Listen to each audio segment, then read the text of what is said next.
Dober večer, lepo pozdravljeni. Dobrodošli na 7. predavanju od skupno 12 v okviru ciklusa Govori FF. Danes smo torej čez polovico in verjetno je zato že skrajni čas, da spregovorimo o poeziji. Danes je z nami pesnik, redni profesor na oddelku za primerjalno književnost in literarno teorijo Boris A. Novak. Spregovoril nam bo o tem, kako je biti pesnik na Filozofski fakulteti. Pred predavanjem ga bo na kratko predstavil kolega z oddelka, asistent dr. Alen Širca, po predavanju pa bo predavatelj sam vodil razpravo. Izvolite.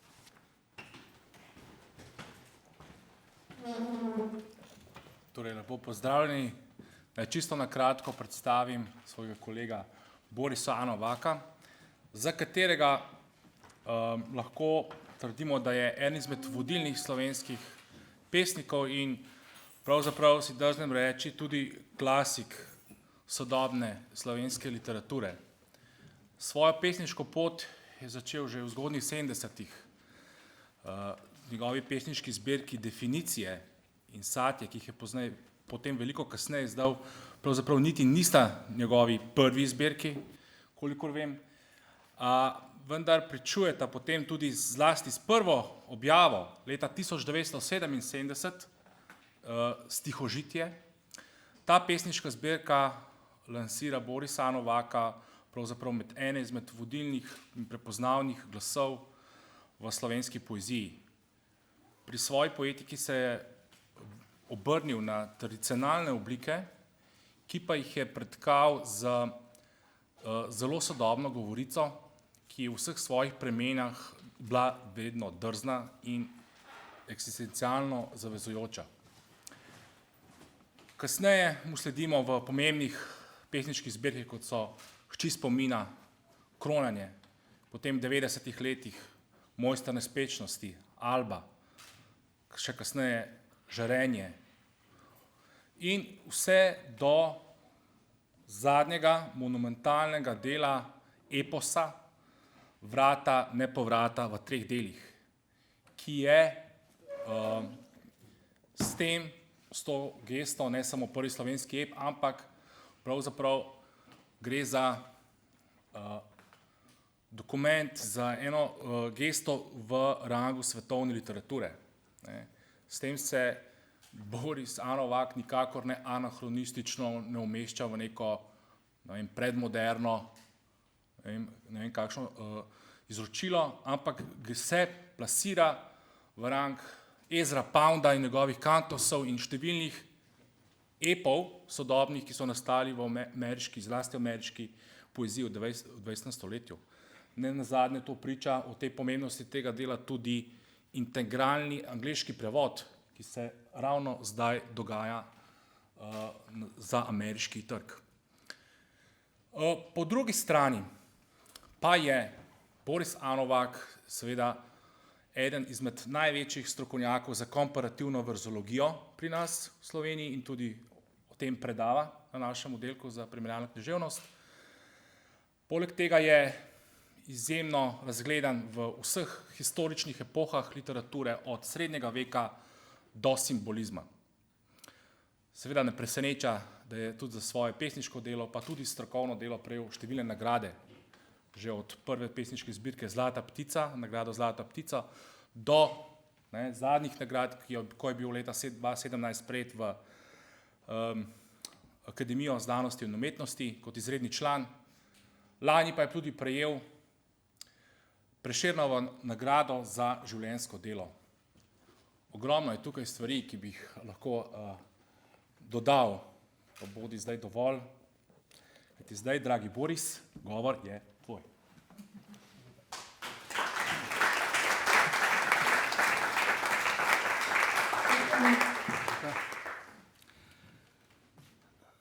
Spoštovani gospod dekan, dragi kolegice in kolegi in dragi Alen, hvala za te lepe besede.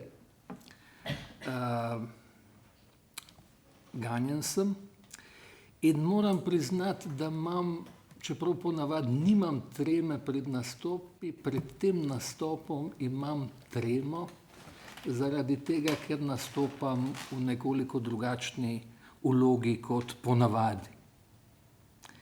In seveda tudi zato, ker moram slednjič izreči eno veliko zahvalo tej fakulteti in tudi univerzi, ne samo zaradi tega, ker mi je omogočila intenzivno raziskovanje literarne zgodovine in teorije, ampak tudi glede na to, da je mi omogočila, da pravzaprav pišem v nekem relativnem miru in moram priznati, da brez te varnosti, ki sem jo tukaj doživljal, nikakor ne bi mogel napisati in dokončati tega epa Vrata nepovrata, tega ne bi mogel izpeljati brez varnosti profesorske plače, ob vsem seveda težavnem delu, ki je,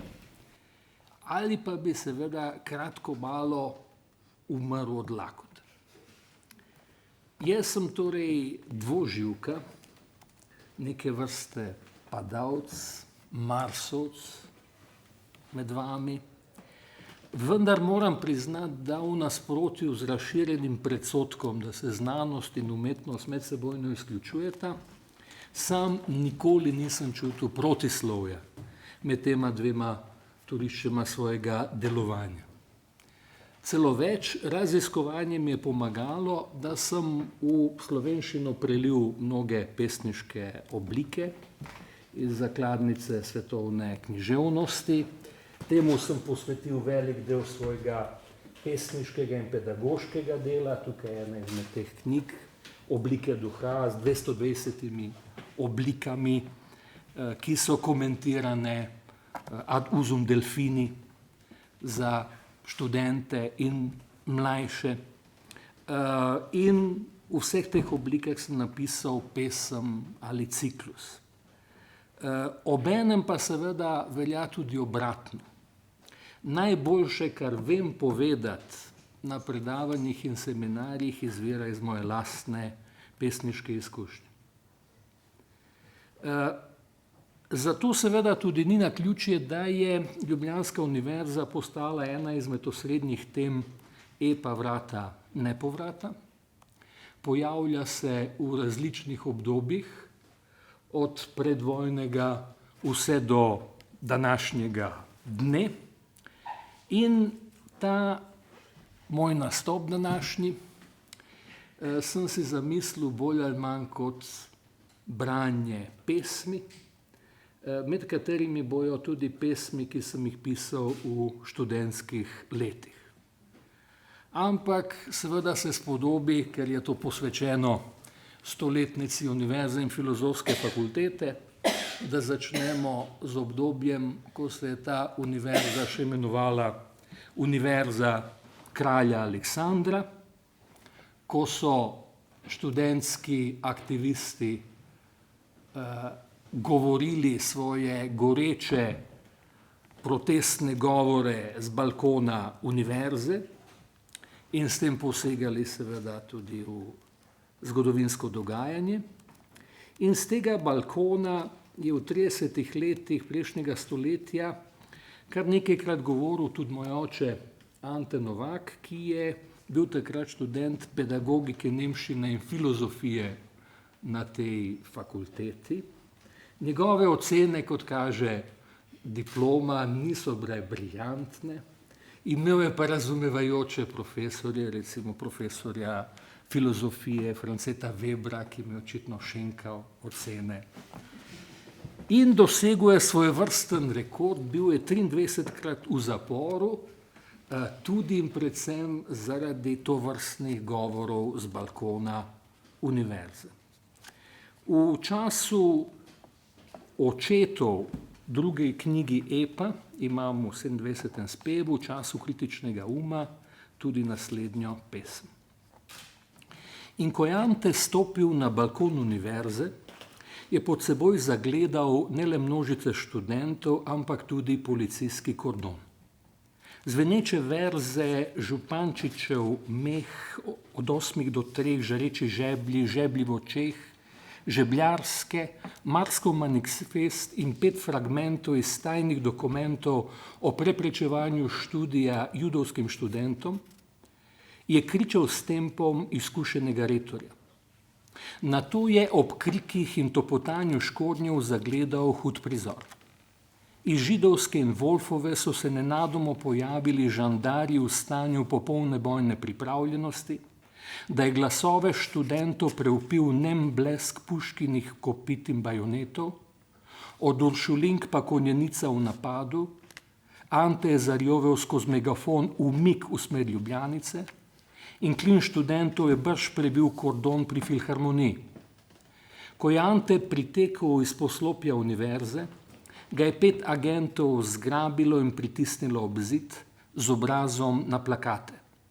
Tedaj se je iz gruče vzel orjak, ki je težke ude štempljal po bučah policajev in jih brcal med kante za smeti, potegnil Anteja za sabo, drži se fantek, ter mu utiral pot skozi palice palicajev, ki so bili nemočne zoper vse te bicepse in pude. Šele ko sta pritekla do Ljubljanice, ga je Ante prepoznal. Bil je Bojan Stupica, režiser in inženir. Saj si tak kot naš Martin Krpan, ga je Ante občudoval. Ti pa tak kot moja kobilica, ga je Stupica objel. In sta zavila v kolovrat na žgance, zeljem in pir. Ko je nekoč zaradi nekega drugega govora pričakoval zaporno kazen po vsej verjetnosti v Sremski Mitrovici, se je zgodil popolnoma nepričakovan obrat, ki ga pojasnjuje naslednja pesem. Dolgoletni robijaši v Sremski Mitrovici so zbirali človeško kožo, lastno kožo, ki je odpadala po mučenjih. V sokrvici se je luščila z gnojnih ran, zvita v rožo mrtvega tkiva. Kaznjenci so jo sušili v knjigah, kakor listje v herbarijih, v božno hiralnico spomina spravljena jesen telesa. Sili režima so se tihoma upirali z olupki brazgotin. Ko se je kože plast za plastjo nabralo za 15 kil, so jo previdno spokali v kovček. Posušeni spomin vseh bolečin je skrivoma odpotoval do Ljubljane, do odvetniške pisarne doktorja Vaupetiča. Tak izdalin je bruhal, ko je odprl pošiljko. Ko je Ante leta 1934 stal pred sodiščem za zaščito države, ker je z balkona univerze kričal smrt krvavemu režimu, se je zagovarjal, da ni protestiral proti režimu države, ampak proti režimu v kaznilnici Sremska Mitrovica. Pričakoval je hudo kazen. Pred začetkom obravnave mu je odvetnik Vaupetič dejal: "Tokrat bo pravica na vaši strani, ne bojte se." Odvetnikova miza se je šibila pod težo črnega kovčka. Obsodba je bila čudno mila, samo pogojna. Sodnik se je bal, da bi odvetnik pred nabito dvorano uporabil najhujše orožje, da bi odprl črn kovček, poln človeške kože. Ko je potem zaradi manifestacij v zaščito slovenščine, ki so jih organizirali tedanji komunisti, med drugim tudi Ivo Lola Ribar v Beogradu, za slovenščino, kar je danes pozabljeno, bil le potem obsojen na Sremsko Mitrovico, je bil pravzaprav eden izmed redkih zapornikov, ki ni bil tepen, to pa iz razlogov, ki so opisani v tej pesmi. Ko sta obsojenca Ante in Ljuban oba drobna v cunjastih predolgih hlačah in opankih, kot cuvaksa stopila v samičku zgradu, je hudoba Pandurjev prekipela. Ljuban s svojim tankim obrazom ostarelega otroka je bil prva žrtev. Ker je pozabil sneti kapo v pozdrav, ga je orjaški paznik tako udaril šopom ključev, da je kot mrtev obležal na betonu. Iz očesa se mu je ulila kri. Anteju se je obrnil želodec. Na stežaj odprte oči je zapičil obraz Pandurja. Hočeš i ti? So pazniku zavrela jetra, da je grozeče dvignil roko. Tedaj je Ante segel po zaupni lekciji, ki mu jo je dal starejši brat, oficir.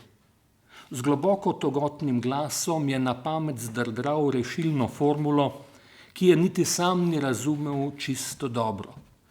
Jebote konj kroz dlakavu dasku, v trulu sisu materinu.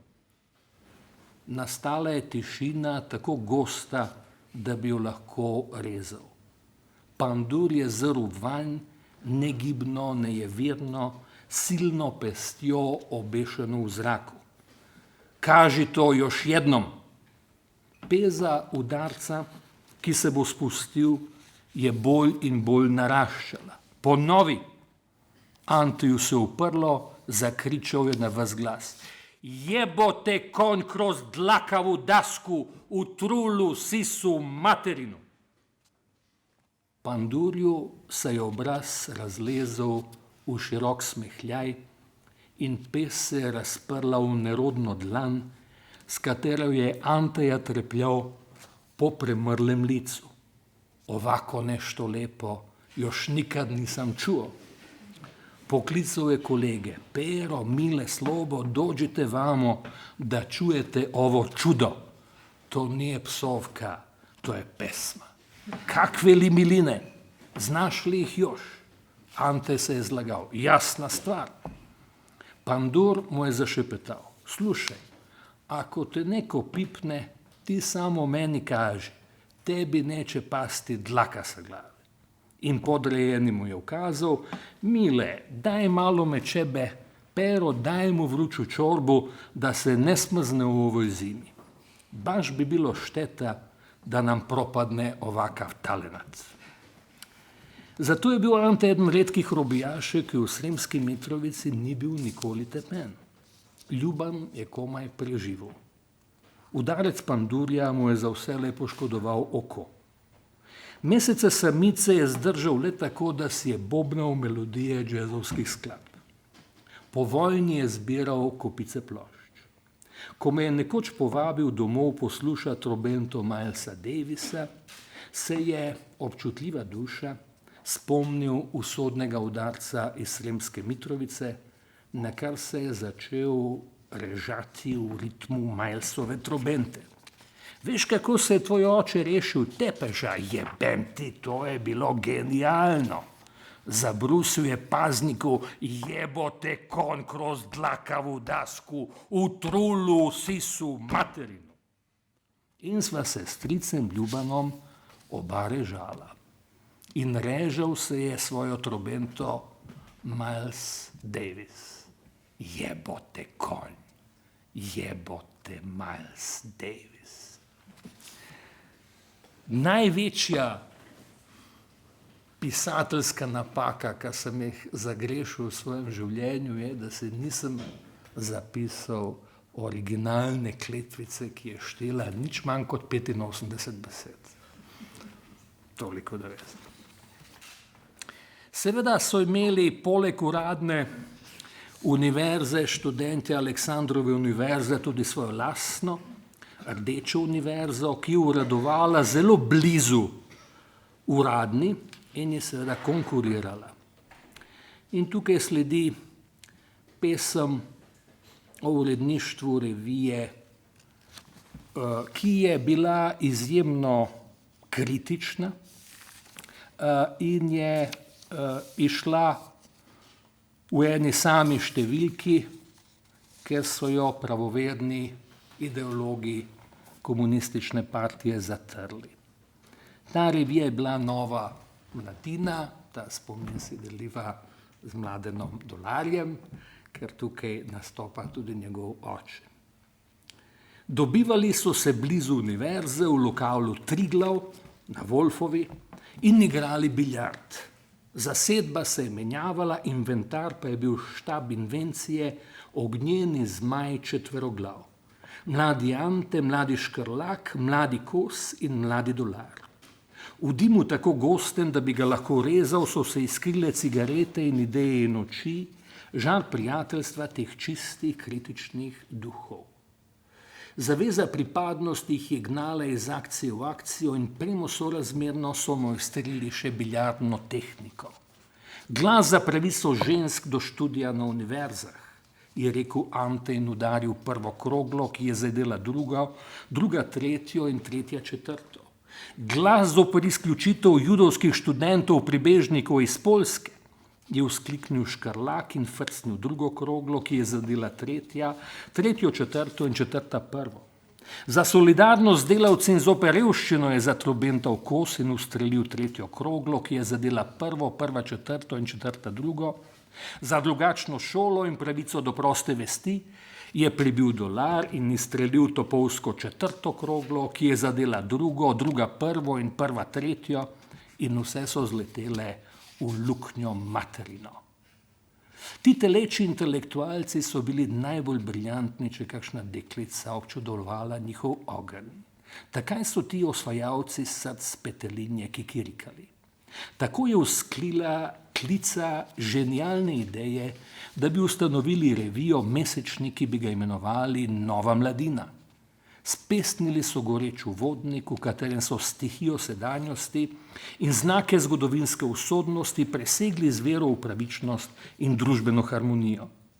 Mi, Nova mladina, čutimo razklanost in neurejenost sveta, v katerem živimo, je Ante z občutkom intoniral biljardno igro. Čutimo negotovo svoje prihodnosti, hočemo pravice, enakopravnosti in svobodnega duha, je kup zahtev po mizi ubetelno razpršil Škrlak. Hočemo kritizirati metode novodobnih odrešiteljev sveta, hočemo svoje besede, da bi proučevali preteklo, sedanjost in prihodnost, je Kos iz mrtvega kota dosegel poln zadetek. Z vso resnostjo, ki jo čas terja od nas, hočemo prevzeti odgovornost za usodo človeštva ter uresničiti svoja hotenja in svoje želje, je Dolar zabil patetični predzadnji zmagoviti šus. To bodi smoter mesečnika Nova mladina. Novi reviji sem bil urednik jaz, evo ti ga na. To bodi smoter mesečnika Nova mladina, je Ante dokončal partijo z nepregnagljivim udarcem v krasno luknjo materino, napoved novega poglavja v zgodovini te biljardne mize. Na neznanski biljardni mizi zgodovine pa je obstala leta črna brezdanja kozmična luknja materina. In zdaj pač pride razlaga o tem, kako jih je partija zatrla. To sodi v izjemno pomembno zgodovinsko poglavje spopadov na levici in potem se v mojem epu oglasi tudi napoved ene najpomembnejših bitk med drugo svetovno vojno, med Roško ofenzivo, ko je 90.000 italijanskih vojakov, 2,5 diviziji generala Robotija, so obkolili na rogu 700 partizanov. To je bilo jedro tedanjega partizanskega gibanja. Glavni štab je dal povelje, da se morajo vsi umakniti, kako se vejo in znajo, kar je bilo napačno, milo rečeno, v bistvu pa strahopetno. In je pravzaprav edini bataljon, ki se je boril, bil prvi bataljon Kočevskega odreda pod poveljstvom mojega očeta, ki je pravzaprav v bobnenju, detonacijah bomb, mitraljezov slišal biljardne krogle.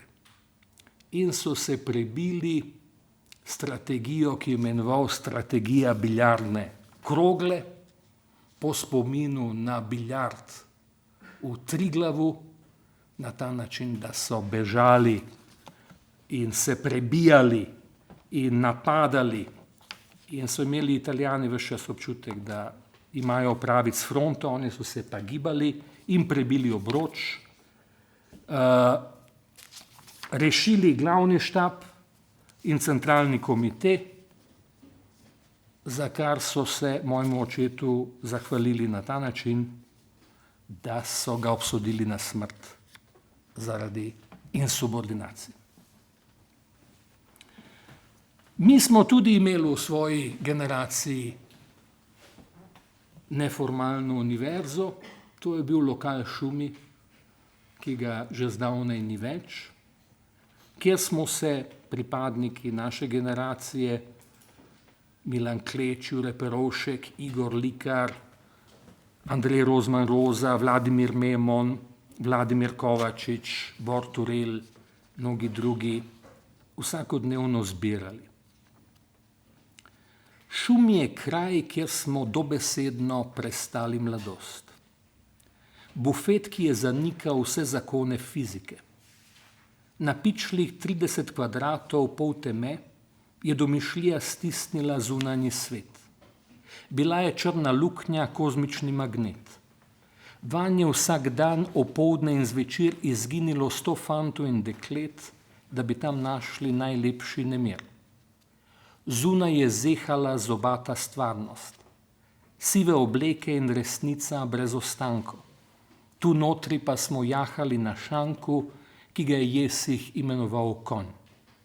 Za nas, mlade pesnike, sadjevec za ston.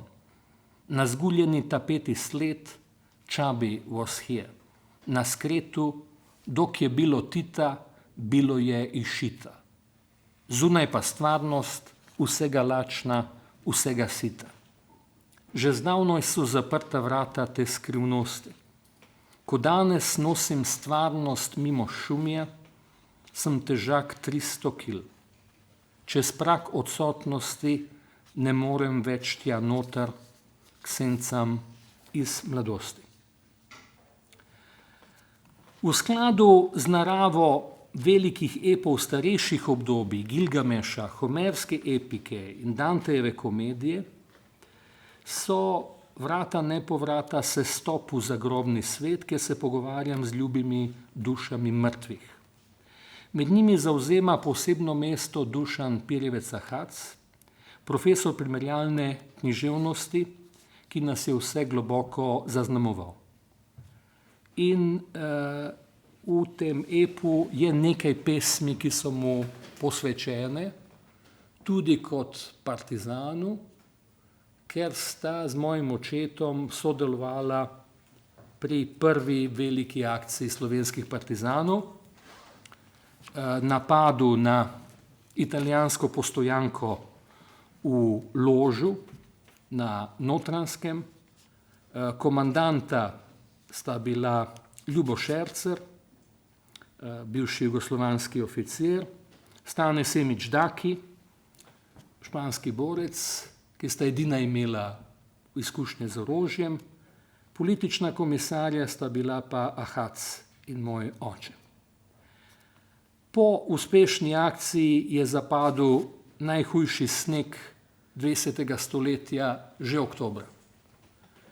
In Italijani so jih lovili, od 56 partizanov jih je preživelo 19 in kot to kažejo Pirjevčevi spomini, je njega strašno zaznamovala ta izkušnja, zaradi tega, ker je v neki akciji, ko so šli po hrano in se ustavili in spali v neki vili, so bili izdani, Italijani so jih obkolili in je on pravzaprav edini, ki je preživel, kar ga je zelo peklelo. Tukaj je ena izmed teh pesmi. Ahac se bo do konca svojih dni spraševal, kaj se je pravzaprav zgodilo v tisti hiši, kamor so se zatekli po napadu na Lož. Zaspal je, kakor vsi na smrt izčrpani, v edini niši, ki jih je ščitila pred padanjem neba. Sneg je sipal dolge dni. Ukazoval je nogi, piši, a je stopinjo sneg takoj izbrisal. Albek ni Bog, ki vodi vekomaj v nebo, kar je, kar bilo je in kar bo, je v strmi breg izkljuval verze in jih slednjič doumel. Nebo ne pozna milosti, nebo, ki siplje točo krogel, nebo in neskončna brezmejna ravan, pijano oko žari in iskrin upijata svet prostran, o krogu, da se nenehoma vrte v krog začaran ris in se jim zdi, da jih bo rešil tisti daljni oge obzorja, tako blizu in neskončno daleč, švistra falajo v snegu skoraj zadušen, skozi Dobrave jih zasledujejo alpinci na smučeh, rešilni mrak hiti, le še tam iz daljave v te proste širjave, brezmejno prost nekdo beži, ni več študent, ni več književnik, zdaj je komisar, odgovoren za svoje borce, a kako naj jih reši, če pa še sam ne ve, kje so in kam gredo. Kot dar usode sprejmejo pogled na prazno hišo, to vizijo sred gozda, Mikličevo vilo, brž prižgejo peč in slečejo premočene obleke, da se posušijo, toplota greje zmrzle ude in še preden grejo leč v postelje, zaspijo po vseh kotih, na stolih, na tleh. Naslednja stvar, ki se spomni, je žareči meč luči zapičen v telo noči, rafal, ki strga sluh, streh zgrmi plas krogel, šipe žvenketajo, topotajo koraki, kriki v temi, zagrabi škornje, puško, plašč, v očeh spomina vrata, senca, temna gmota, ki ustreli vanjo, fantje za mano. Skoči z balkona v sneg in beg in ko doseže gozd, je sam in sam bo ostal, sam do konca svojih dni, ko ga imajo za disidenta, on pa je še zmeraj partizan. Muči ga skrivnost, kaj se je tisto noč zgodilo, riše tloris Mikličeve vile, da bi razumel svoje gibanje in smrt tovarišev, prostost razume kot prostost za smrt, predava o smrti akcije, nihče pa ne ve, da ga preganja drugo jutro, mrtvo telo, ki nanj v tišini padajo kristali zasnežene akacije, ob truplu partizana leži v snegu rdeče jabolko, zanj je bil odgovoren, za tega mladeniča, ki mu je žepa v trenutku smrti padlo jabolko in čuti krivdo, ker je ostal živ. Njegove razlage niča študenti obožujejo, nihče pa ne spozna, da profesor dr. Dušan Pirjevec, ta prerok nihilizma, priča o čudežni lepoti biti vseh stvari in živega sveta in da si bolj od vsega želi, da bi tisti mladi partizan vstal in iz neskončno belega, mrzlega snega pobral rdeče jabolko in ga razdelil na dvoje. Evo, jaz dobrih 40 let po smrti profesorja Pirjevca na nek način še zmeraj hodim k njemu na govorilne ure in se sprašujem, kaj bi mi rekel. On je imel govorilne ure ob petkih, ob 12. zmeraj. Profesor Pirjevec, spet prihajam k vam na govorilno uro kot pred davnimi leti. Tudi sam sem zdaj profesor na isti fakulteti, na istem oddelku. Burjo 20. stoletja ste plačali z lastnim telesom. Vi, ki ste bili videti tako mogočni, sloki, žilavi, da je ženske vleklo k vam, ki ste z očesom navajenim ukazovanja umirili auditorij v hipu, ste omagali prehitro, da še zmeraj ne sprejmem, ne doumem tega dejstva. Memento mori ste sklenili zadnje predavanje, ko se je mrak večera po prstih tihotapil med študente, ki smo poslušali s pozornostjo osvajanja duha. Da se je mera naporov dopolnila, nismo vedeli. V šali ste rekli, da vam seminarskih nalog in diplom ne nosimo na kliniko, ker se boste kmalu preselili na nov dokončen naslov. Ponosno ste nosili svoj prelom s sistemom, ki ste se borili zanj, znamenja zapora in zlobne govorice o zločinih. K nam na dom ste prišli, da bi obeležili obletnico upora zoper okupatorje, soborcem iz prvih spopadov mojim očetom. Partizan ostane partizan. Da bi moral, da bi tako rad napisal partizansko balado, ste rekli. Tega takrat nisem razumel. Kam me vleče, ste me vprašali, bom pesnik ali teoretik? Kako rad profesor bi vam odgovoril pesnik, da ni večje sreče zame kot orkestrirati glasove, da je pesem najvišji, a sem molčal. Knjiga pesmi, da izreče več kot izjave, sem si mislil, da vam prinesem prvenec, ko izide, ob izidu pa vas več ni bilo, da bi vam ga dal, profesor. Kako visoko je nebo, ste komentirali Tolstoja za ranjeno oko. Ležeč na tleh Andrej spoznal vso ničnost akcije, medtem ko mu oteka kri, začuti čudež, da vse je. Profesor, vse, kar zame je, in vse, kar je bilo in kar bo, drhti v tem trenutku, ko potrkam na nevidna vrata vašega zadnjega naslova. Kot nekoč, kot zmerom, imate govorilno uro ob petkih opoldne. 12. že bije. Odprem vrata in se znajdem nad prepadom. Iz kabineta buta nič, praznina let, hitrejših kot trenutek. Dober dan, profesor. Prinašam vam osnutek svoje prve in poslednje naloge. Partizansko balado. V epu tej pesmi sledi pesem, ki je namenjena, morda ne vsem, prav gotovo pa nekaterim mojim študentom.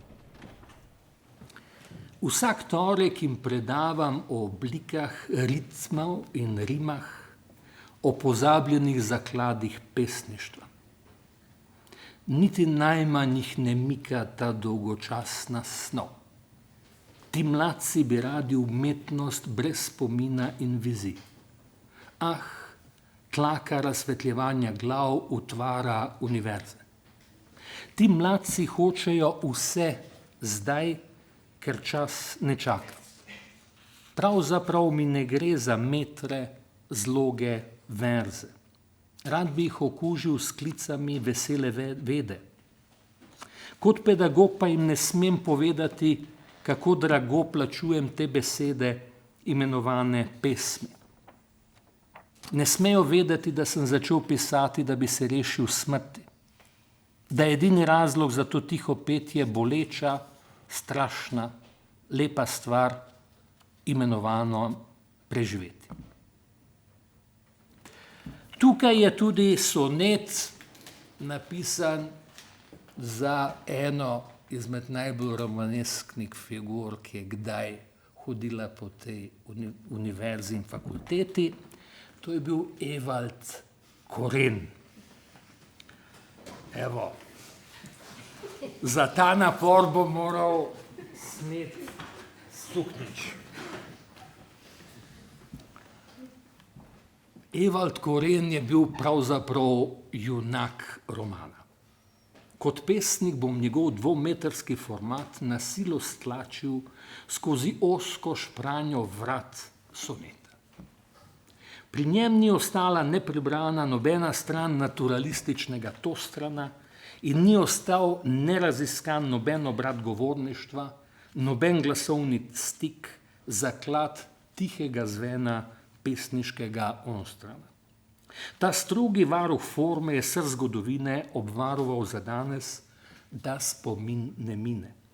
Ta strogi pedagog mi je velikodušno odprl široko pot v literarno vedo. Pokazal, kaj je odgovornost za besedo.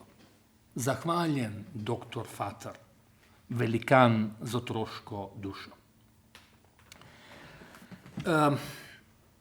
Moj temeljni namen z vrati nepovrata je bil vrniti mrtvim dušam dostojanstvo spomina in imena in Ena izmed najtežjih nalog, kar sem jih izpeljal v življenju, na vso srečo je bil govor na pogrebu mladostnega prijatelja, soborca iz teh eksperimentalnih dejavnosti, norosti, skupine Nomenklatura in tudi sošolca iz primerjalne književnosti Vladimirja Memonja, pesnika, ki je umrl za rakom pri starosti oziroma mladosti, natančneje 27 let. Na pogrebu v Kopru me je njegov tast, pesnik Kaje Tanković, naprosil, da naj govorim nad grobom. K sreči sem dan predtem napisal nekrolog za Mladino in sem imel še v živem spominu nekatere ključne formulacije, ki zdaj odmevajo tudi v tej pesmi. To je iz 3. knjige epa Bivališča duš. Prva je velikanski atlas spomina, zemljevidi domotožja. Druga je najbolj epska, Čas očetov, iz nje sem doslej bral. Tretja je pa Potovanje z ladjo na sever, kjer se izkaže, da ta ladja tovori zelo nenavaden kargo. Celoten spomin od mitologije naprej in vse duše. In tam so na podstrešju nadpalubja tudi pesniške duše, med njimi tudi Vladimir Memanj. Pesem je bila zanj hrana in morilka. Jedel jo je in jo požiral, kot bi vedel, da mu ne bo odpustila časa. Niti opilka dlje mu ni dala, kot je zagrozila. Blede, svinčeno sive stvarnosti se je otresal svetlo strastjo vsega, kar je počel. Obsedle so ga besede, globlje od pomena. Iz telesa so drle in drsele v kristal in Memon je slutil, da mu slednja približuje hip slovesa. Spoznala sva se februarja leta 70. Temno bohinjsko jezero je lesketalo mir, lep okvir za srečanje urednikov gimnazijskih glasil. Mi gremo z besedo na vse ali nič, pesem je upor, nemir in krik je kritika vsega obstoječega, je na glas oznanjal kredo koprskega glasila Maestral. V osir je dregnil pozicije moči, ki jo je ta čas izvajala nad nami Zveza socialistične mladine. Večina zbranih je molčala, jaz sem ga podprl. Plast tišine je zagrnil najine besede in zagrinjate spomine. Še dolgo sva v tisto nepredirno noč šepetala besede brezum, upor, umetnost.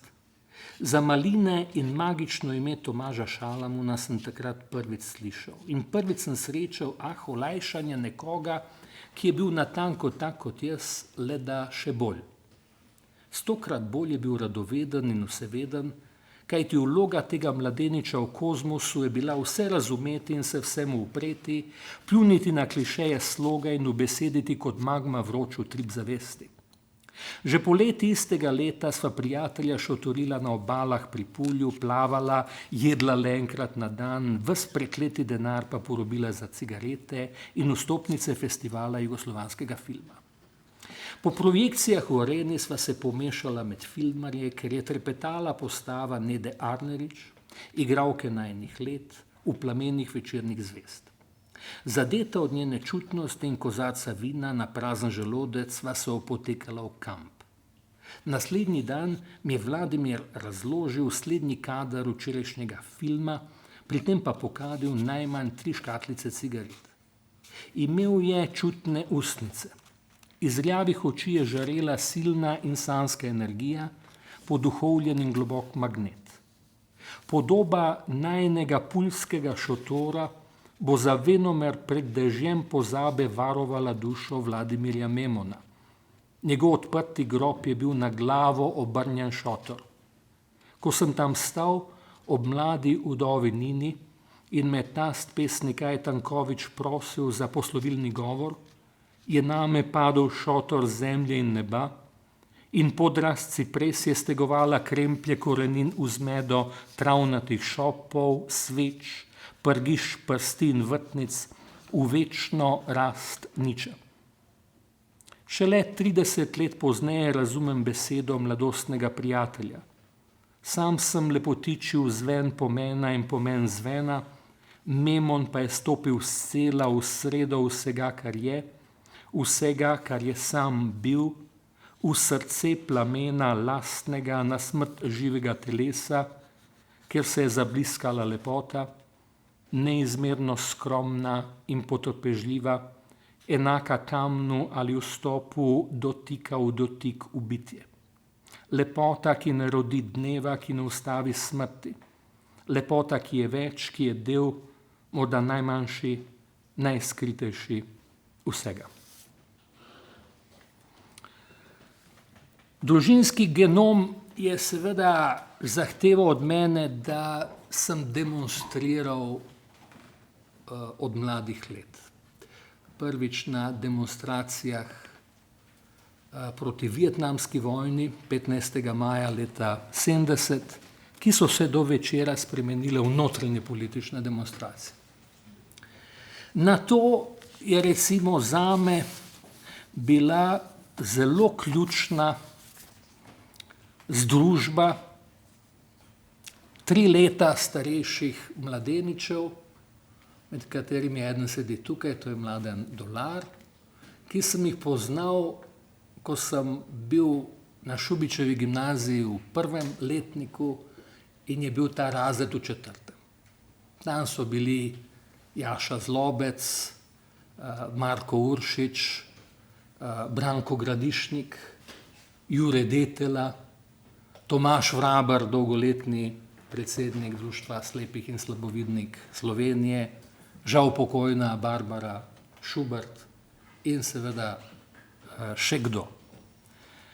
In oni so bili neke vrste moji mentori, ker pri teh letih kot študentke natančno veste, niso toliko važni profesori, ki so stari 50, 60 in več let, ampak so najvažnejši tisti, ki so nekaj let starejši od vas. Tisti so pravzaprav modeli. Evo, tukaj je recimo moja pesem o tem, kako sem neke sobote, oktobra leta 70 stopil v Kazino, kjer smo imeli bralne krožke in se izobraževali v kritični misli in seveda se pripravljali na akcije, ki so kmalu sledile. Dobrodošel, sin moj, me je pozdravil Jezus, v katerem sem prepoznal Jureta Detelo, ko sem tiste usodne sobote oktobra 70 ob 4 popoldne le zbral korajžo in potrkal na odprta vrata redakcije Tribune v 2. nadstropju Kazine. Tam so bili že vsi zbrani. Izbrana divja jata študentov s kljuni nabrušenimi zoper rjo zgodovine. Vse sem poznal. Bili so maturantje Šubičke, ko sem jaz, izgubljen in plah pod tonami sivine, prvič strmel v geometrično pravilne line Plečnikove pošastno depresivne mojstrovine, v 1. letniku samote svoje nove domovine. Zdaj sem strmel v dolgolase, dolgobrade tipe, v zlizanih kavbojkah, strganih jopičih in lenjinskih čepicah, ki so si zvijali cigarete in vlekli pipe, da gost in težek dim še zdaj obdaja moj spomin, ganjen od prepoznave kraja, časa in imen. Janša Zlobec, ki je krilil z rokami, da smo klin permanentne svetovne revolucije sredi slemen podedovane apatije subalpskih dolin. Mladen Dolar, ki mu je v očeh gorel strm plamen lucidnega spopada s fingo zgodovine in mi je mentorsko dal branje gosto počrtane knjige Louisa Althusserja, omenjenega predvčerajšnjim na njegovem predavanju, kjer sem začetnik v francoščini razumel komaj kaj, le to, da moram strgati verige česa, gospodska kapitala, psevdokomunizma naših uradniških hierarhij, vsekakor pa dvigniti sredinec, da demonstracijah je tiko, to moram ponovno natančno artikulirati. Vsekakor pa dvigniti sredinec na demonstracijah je tiho rekala Dolarjeva karizma.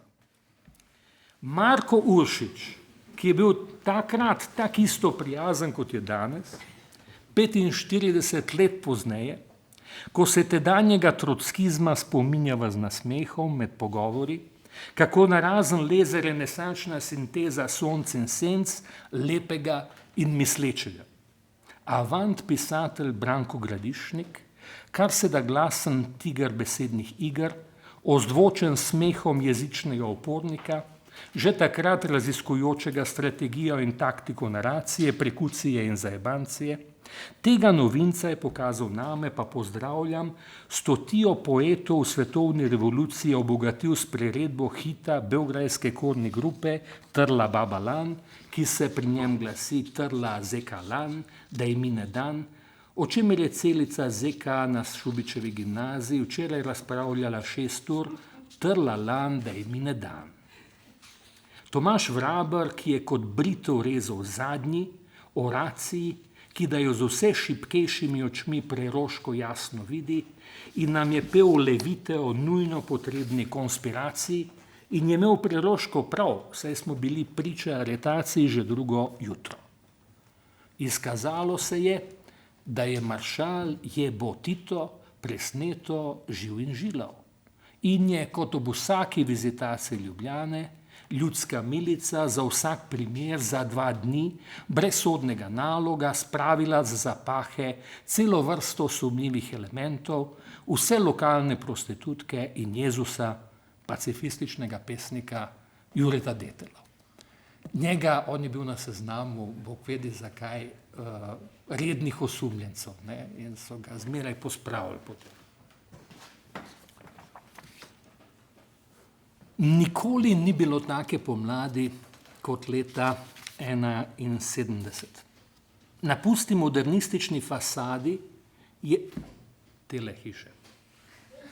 Na pusti modernistični fasadi je troje nezaslišanih besed sprožilo smeh in dvignjen srednji prst in gnev in gibanje in ognjemet. Kamion ni bonbon. Ognjeni krst smo doživeli nekaj norih dni pozneje, ko smo zagledali kordon ves čvrst in mrzel. Takrat smo prišli do lastne meje.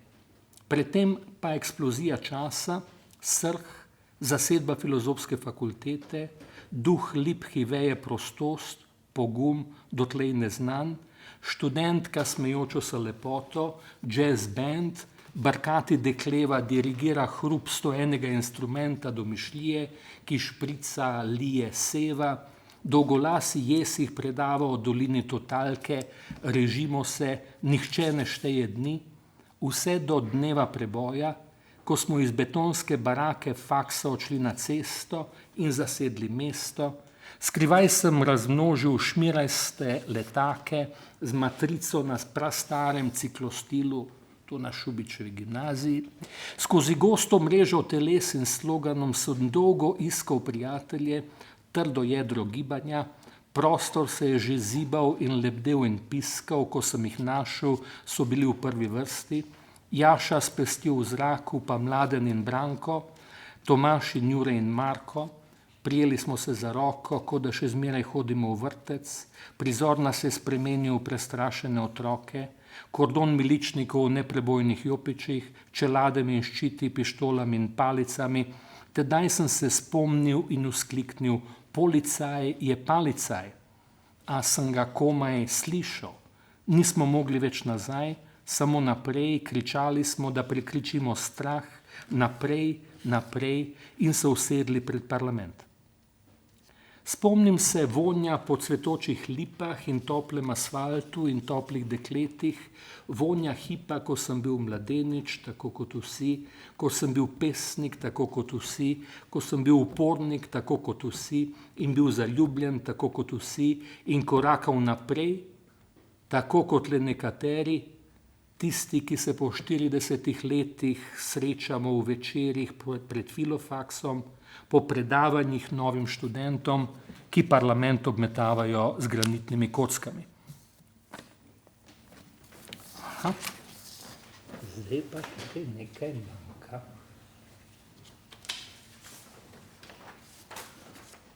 Tukaj zdaj manjka konec te pesmi, v katerem evociram spomin na Jašo Zlobca, kako sva se srečala enkrat pred parlamentom in se v spomin na stare čase usedla in je potem seveda policaj, ki je prišel, imel težave, kako zdaj spraviti k redu člana parlamenta.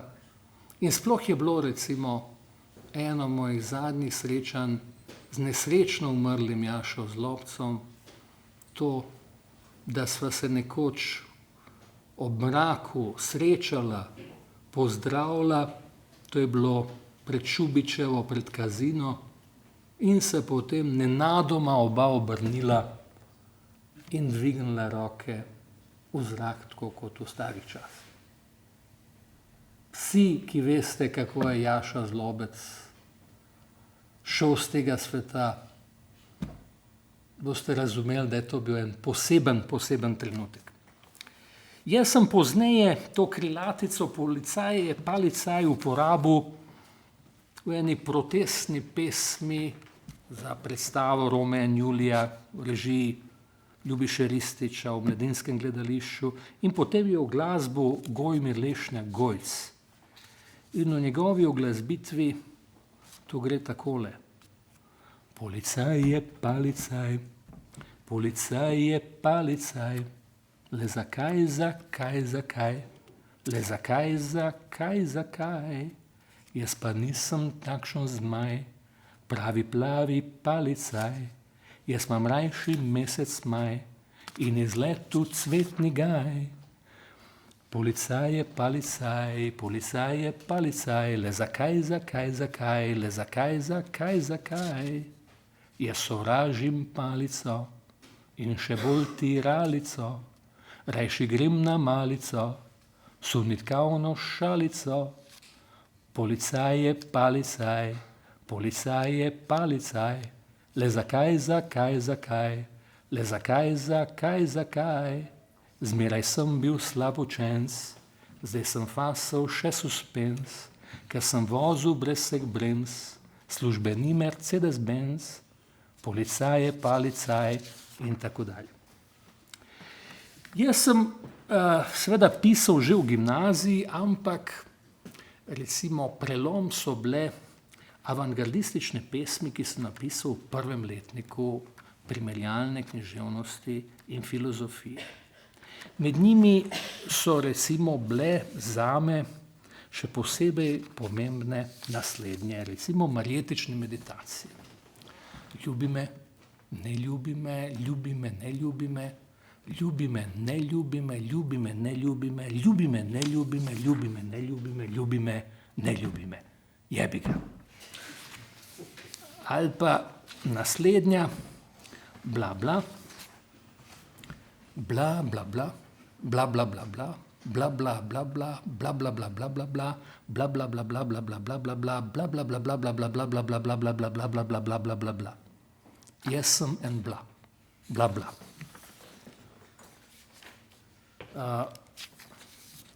Ali pa recimo, imam kompleks pred kompleksi, imam kompleks pred kompleksnimi kompleksi, imam kompleks kompleksov, imam kompleks kompleksov pred kompleksi, imam kompleks kompleksov pred kompleksnimi kompleksi.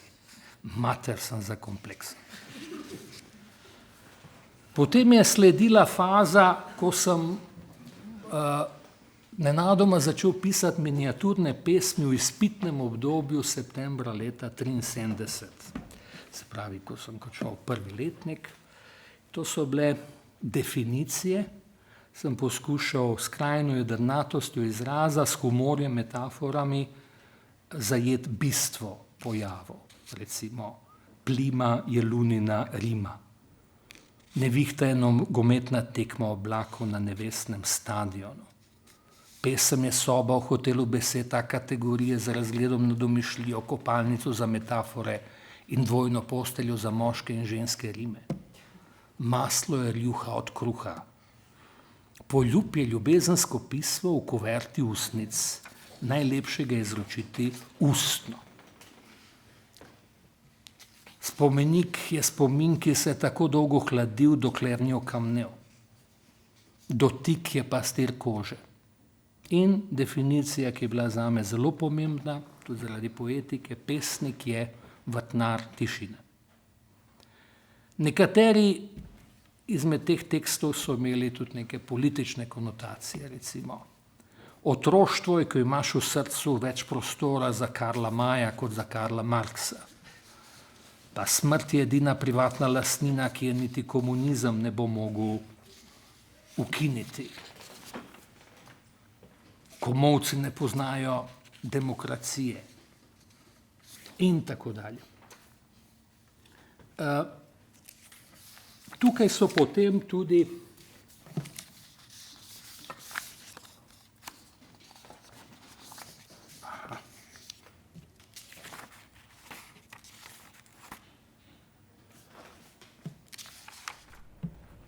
pesmi, ki sem jih potem objavil tudi mnoga leta pozneje. Rembojevske pesmi v prozi.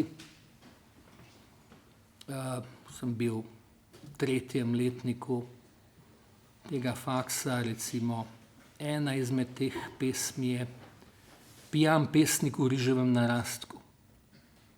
Vroča muzika pasatov, terase z razgledom na podvodne pašnike, dežujejo kepe soli, pijan pesnik v riževem narastku, iz njegovih odprtih žil kapljajo nageljni.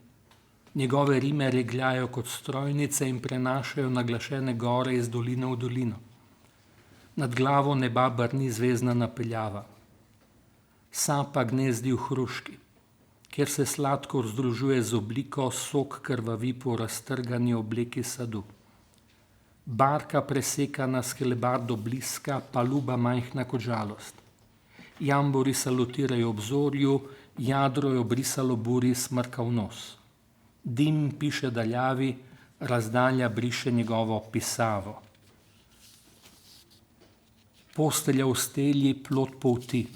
Ko so razvozlani že vsi prsti in obrnjeni vsi žepi telesa, se stene pogledov opažijo s koprenami, petelinimi grebeni, soneti in drugimi zemljevidi ljubezni. Grlica vejna ogrlica. Ženska olupljena z objemi, upihane vzmeti gibov, nič spanca na trepalnicah, jantarne pikapolonice pod nohti. Srebrne kite žarkov, noč prepisana iz bajke.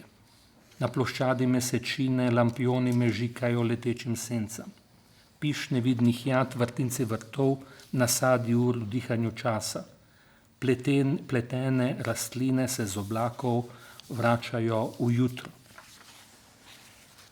Tisto, kar je bilo seveda zame zelo bistveno, je bilo orkestriranje besed, poetika, da naj izvem besede pomeni in pomen zveni.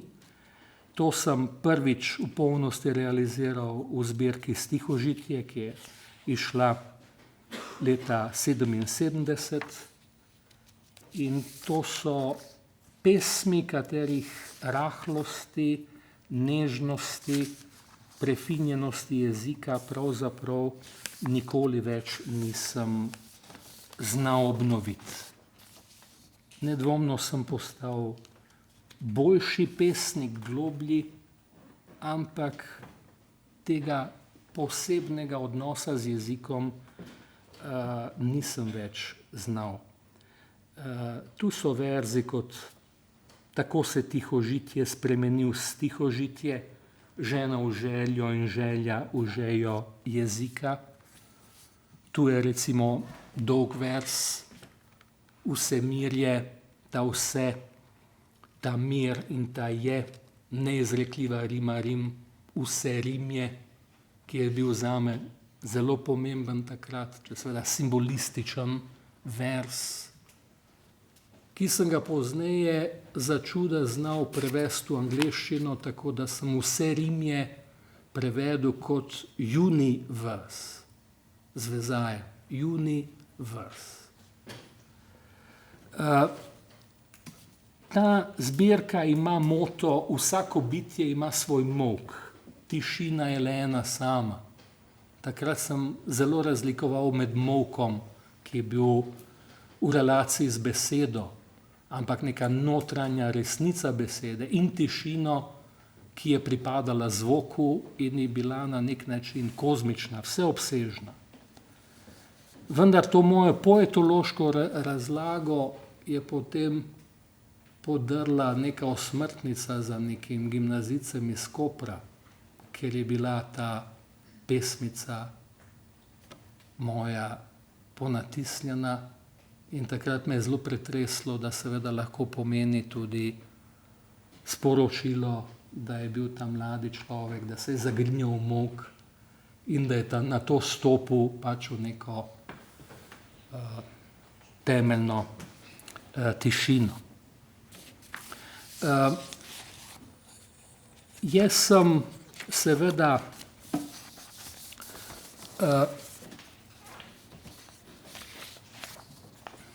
veliko tudi kot pedagog razmišljal o problemih pisanja. Kot študentje veste, zelo intenzivno delam z vami na poeziji, sem zelo zahteven, rezultati, kar zadeva vaše pisanje, so sjajni. So pa na ta način nastale tudi nekatere pesmi, ki govorijo seveda o moji poetiki, ampak so pravzaprav namenjene študentom. In gre večinoma za sonete. Priznam, težko pišem, le jecljam. Jaz, pesnik, mojster klasičnih oblik, profesor verza. Bilo bi me sram, če bi študentje vedeli, a dotik teles peresa in papirja me paralizira. Nerodno raste pesem iz tišine, kot da je v popolnosti beline drget črk le napaka, sled nemira. Vsak vers se moram šele naučiti pisati, kot da se učim hoditi. In ko se naučim, ko dokončam to pesem, je to znanje le dim, slepota. Pri novi pesmi ne pomaga.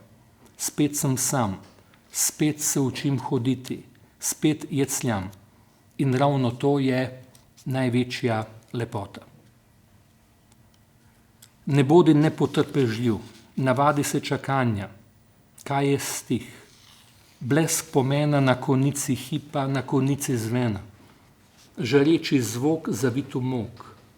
Vadi prisluškovanje. Iz tišine vznika in vanjo spet ponika tihi stih. Ta ritem, ki povzema krvotok in dih. Odmev neizrekljivega dotika. Osnovno vprašanje je, kako prenesti molk. Kako zdržati čas brez pesmi, ne da bi znorel. Oko zaman strmi v bel papir. Te bo glas odrešil. Tvegaj, čakaj. Pesem je brez znanja. Umetnost pesništva je dar čakanja. Če mojstrsko pišeš z desno roko, postani levičnik. Čečkaj do nespoznavnosti, čačkaj črke, ki bodo v gošči svojih drhtečih nebogljenih zavojev odsevale slutnjo svetlobe besed. Kot otrok se ponovno uči risati obrise stvari s črkami in vedi, da bo resnica navzoča v teh črkah, vse dokler tvoji drhteči prsti ne bodo čvrsto držali peresa, vse dokler se bo svet upiral tvoji nerodni roki.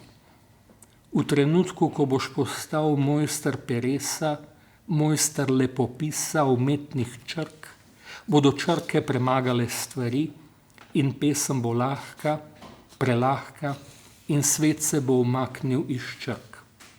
V tvojem lepopisu, v tvojem mojstrstvu bodo samo še črke, ne bo ničesar več, bodo samo še črke, samo še nič.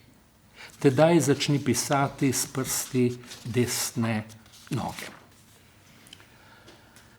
In zdaj za konec ne morem mimo ene razsežnosti pisanja, ki je povezana ravno s to fakulteto, in gre za protestne songe, ki so nastajali ob različnih priložnostih, največ pa ob zasedbi te fakultete leta 11 in v vstajniškem gibanju v letih 12-13, ki je seveda zajelo tudi našo fakulteto.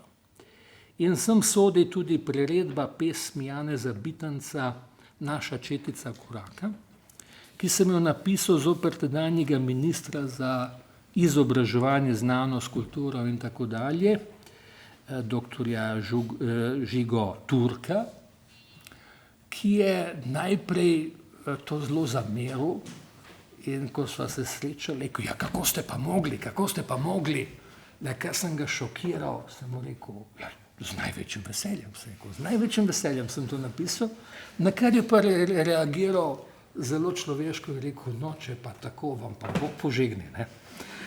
V redu, to je tudi nek športen način prenašanja kritike, ne. In evo, ta pesmica, ki je takrat bila kot neko sindikalna himna, takole zveni, ne. Danes sva se pogovarjala z gospodom dekanom o tej pesmi, potem sem jo izbrskal in sem bil presenečen, da je v parih letih pravzaprav so določene stvari pravzaprav tudi nerazumljive brez razlage, ne. Takrat je šlo tudi za to, med drugim, da so ministrstvo za kulturo v tej Janševi vladi ukinili in smo seveda se borili, da se ponovno vzpostavi. Takole torej, v tej priredbi Bitenčeve, ne, besedila. Naša četica koraka strumno in veselo, drug za drugim ravni vrsti mi gremo na delo, drug za drugim ravni vrsti nimamo za jelo. Turčku bomo pomagali ministrstvo zgraditi, da bi mogel kup denarcev univerzi skriti, da bi mogel honorarcev vse lepo znebiti. Žiga, žaga, poje, žaga, rom, pom, pom, kladivo, mi pa vsi najboljše volje delamo marljivo, mi pa vsi najboljše volje fušamo na sivo. Naša četica koraka strumno in veselo, drug za drugim ravni vrsti mi gremo na delo, drug za drugim v pravni krsti čakamo razpelo. In potem je tukaj še ena, ki je ne bom v celoti zapel, ta je bila namenjena ravno tedanjemu predsedniku vlade, na melodijo koračnice iz filma Most na reki Kvaj. Janez, nekoč si bil junak, Janez, zdaj si le glusila. Janez, kaj delaš danes, kaj siliš revne in bolne v strah. Janez, nekoč si bil adut, Janez, zdaj si tako nadut. Janez, kaj delaš danes, kaj siliš stare in mlade v obup. Potem prije tiste žagdev. Janez, nekoč smo zate korakali in za prostost prihodnjih dni. Prihodnost, ki je nad nas prišla, je raj bogatih brez srca. Janez, nekoč si bil naš car. Janez, zdaj si le krut slepar. Janez, izgini danes. Ti kliče ljudstvo vrhovni vladar. Evo, hvala lepa.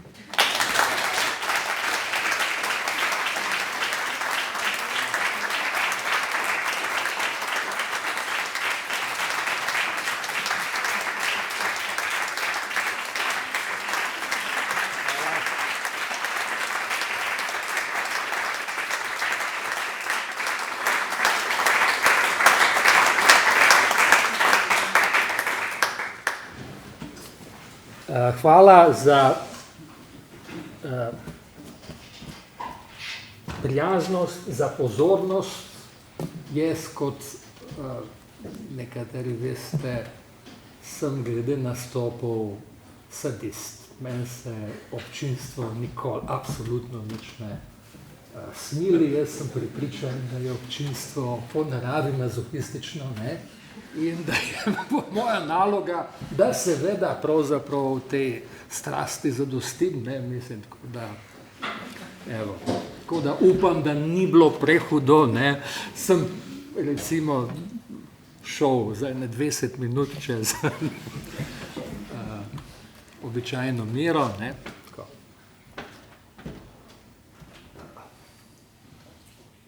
Zdaj pa, če bo kakšno vprašanje, lahko še kakšno pesem preberem.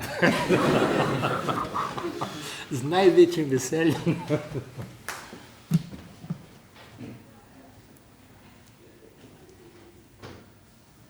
Če ne, vas pa odvezujem. In se vam zahvaljujem še enkrat za vaš čas in prijaznost. Hvala lepa. In še enkrat hvala.